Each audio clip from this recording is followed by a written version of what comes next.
ಅಂತಿಮವಾಗಿ ಇರದೆ ಎರಡೇ. ಸರ್, ಈ ರಮೇಶ್ ಜಾರಕಿಹೊಳಿ ಅವರು ತಟಸ್ಥವಾಗಿ ಉಳಿತಾ ಇದ್ದಾರೆ, ಎಲ್ಲಿ ಬರ್ತಾ ಇಲ್ಲ. ಮೊನ್ನೆ ಸಭೆಗೂ ಆಗಮಿಸಲಿಲ್ಲ ಸಿದ್ದರಾಮಯ್ಯ. ಅವ್ರು ಯಾವಾಗೂ ಬಂದಿಲ್ಲ. ಅವ್ರು 20 ವರ್ಷ ಇತಿಹಾಸದಲ್ಲಿ ಕಾಂಗ್ರೆಸ್ನ ಯಾವುದೇ ಮೀಟಿಂಗ್ ಅವ್ರು ಬಂದಿಲ್ಲ. ಇದೇನು ಹೊಸದೇನಲ್ಲ. ಅವ್ರು ಮಂತ್ರಿ ಇದ್ದಾಗ ಬರ್ತಿದ್ರು. ಈಗಂತೂ ಹಿಂದೆ ಅವರು MLA ಇದ್ದಾಗ ಯಾವುದೇ ಸಭೆಗೆ ಹಾಜರಾಗಿಲ್ಲ. ಆದರೆ ಅವ್ರ ಪಕ್ಷದ ಪರವಾಗಿ ಕೆಲಸ ಮಾಡ್ತಿದ್ರು ಅವರು. ಇದೇನು ಹೊಸದಲ್ಲ. ಅವರು 20 ಈ ಸಲನೂ ಮಾಡ್ಬೋದು ಅಂತೇಳಿ ನಿರೀಕ್ಷೆ ಇಟ್ಕೊಂಡು ಮಾಡೇ ಮಾಡ್ತಾರೆ. ಹಿಂದಿನ ಅವ್ರು ಯಾವುದೇ ಸಭೆಗೆ, ಅದು ಯಾವುದೇ ಕಾರ್ಯಕ್ರಮ ಸಭೆ ಇರ್ಬೋದು, ಸಂಘಟನೆ ಸಭೆ ಇರ್ಬೋದು, ಯಾವುದು ಕೂಡ ಬಂದಿಲ್ಲ.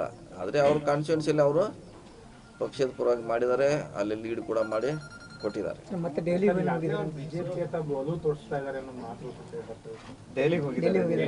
ಹೋಗಿರ್ಬೋದು. ಅವ್ರು ಬೇರೆ ಬೇರೆ ಕಾರಣಕ್ಕೆ ಕೆಲಸಕ್ಕೆ ಹೋಗಿರ್ಬೋದು. ಅವ್ರು ಅದ್ರಾಗ BJP ಹೋಗಿದಾರೋ ನಮಗೆ ವಿರೋಧ ಮಾಡ್ತಾರೆ ಅಂತ ಹೇಳಕ್ಕಾಗಲ್ಲ. ಅವರು ಇತ್ತೀಚಿನ ದಿನಗಳಲ್ಲಿ ರಮೇಶ್ ಜಾರಕಿಹೊಳಿ ಅವರು ಪಕ್ಷದಿಂದ ಬಹಳ ಅಂತರ ಕಾಯ್ದುಕೊಳ್ತಾ ಇದ್ದಾರೆ ಅನ್ನೋದು ಕಾರ್ಯಕರ್ತರ ಇಲ್ಲ. ಮೊದಲು ಅವ್ರು ಹಂಗೆ ಇದ್ರು, 20 ವರ್ಷದಿಂದ ಹಂಗೆ ಇದ್ರು. ಅವರು 20 ವರ್ಷ ಪ್ರಭಾವಿ ನಾಯಕರಿದ್ದಾರೆ ಸರ್. ಅವರು ಅವ್ರದೇ ಆದಂತ ಹೇಳಿದಲ್ಲ. ಅವರು ಮುಂಚೆಯಿಂದ ಕೂಡ ಅಂತರ ಕಾಯ್ಕೊಂಡ್ರು. ಆದ್ರೆ ಚುನಾವಣೆ ಬಂದಾಗ ಅವರು ಎಲ್ಲಾ ಚುನಾವಣೆಯಲ್ಲಿ ಕಾಂಗ್ರೆಸ್ ಪಕ್ಷದ ಪರವಾಗಿ ಮಾಡಿದ್ದಾರೆ. ಸಚಿವರಿದ್ದಾಗ ವಿವೇಕ್ ರಾವ್ ಪಾಟೀಲ್ ಅವರಿಗೆ ಕೊಡಿಸ್ಬೇಕಂತ ಹೇಳಿ ಬಹಳ ಓಡಾಡಿದ್ರು. ಅದಾದ್ಮೇಲೆ ಕೆಲವೊಂದಿಷ್ಟು ಅಸಮಾಧಾನ, ಇವಾಗೆಲ್ಲ ಹೇಳಿರಲ್ಲ. ಅವ್ರ ಹೆಸರು ಎಲ್ಲೂ ಹೇಳಿಲ್ಲ. ಅವರು ಆದ್ಮೇಲೆ ಕೆಲವೊಂದಿಷ್ಟು ದುಡ್ಡು ಅವರಲ್ಲಿ ಒಂದು ವರ್ಷ ಹಿಂದೆ ಅವ್ರು ಹೇಳ್ತಾ ಇದ್ರೆ ಇರ್ಬೋದು. ಅವ್ರು ಈ ಸಂದರ್ಭದಲ್ಲಿ ಅವ್ರು ಎಲ್ಲಿ ಶಿಫಾರಸು ಮಾಡಿಲ್ಲ, ಹೇಳಿಲ್ಲ. ಡೆಲ್ಲಿ ಭೇಟಿ ಏನ್ ರಾಜಕೀಯ ಅಥವಾ ಗೊತ್ತಿಲ್ಲ ನನಗೆ. ಅದಕ್ಕೆ ಹೋಗಿದ್ದಾರೆ ಡೆಲ್ಲಿಗೆ ಹೋದ್ರೆ ರಾಜಕೀಯ ಹೋದ್ ಮತ್ತೆ ಅಲ್ಲಿ ಬೇರೆ ಏನೂ ಇಲ್ಲ.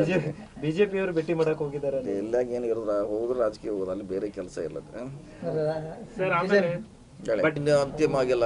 ಮೊನ್ನೆ ಬೆಂಗಳೂರಲ್ಲಿ ಚರ್ಚೆ ಆಗಿದೆ, ಯಾರಿಗೆ ಕೊಡಬೇಕು, ಏನು ಕೊಟ್ರೆ ಏನಾಗುತ್ತೆ ಅನ್ನೋ ಚರ್ಚೆ ಆಗಿದೆ ಹೊರತಾಗಿ ಅಂತಿಮ ಆಗಿಲ್ಲ. ಮೊನ್ನೆ ನಿನ್ನೆ 16 ಡೆಲ್ಲಿಯಲ್ಲಿ ಮೀಟಿಂಗ್ ಇತ್ತು. ಅದಾಗೇನು 19th ಪೋಸ್ಟ್ಪೋನ್ ಆಗಿದೆ.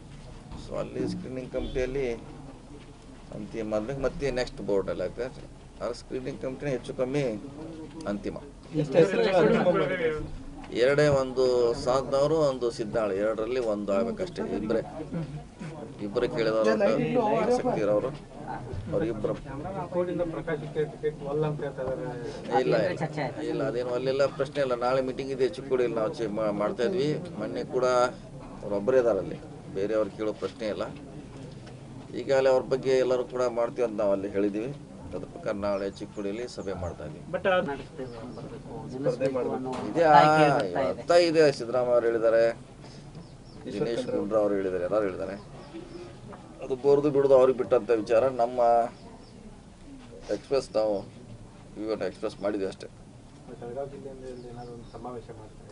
ಸಮಾವೇಶ ಎರಡು ಕಡೆ ಮಾಡ್ತೀವಿ. ಚಿಕ್ಕೋಡಿನೂ ಮಾಡ್ತೀವಿ, ಬೆಳಗಾವಿ ಮಾಡ್ತೀವಿ. ರಾಹುಲ್ ಗಾಂಧಿ 2 ಕಾರ್ಯಕ್ರಮ ಬರ್ತಾರೆ.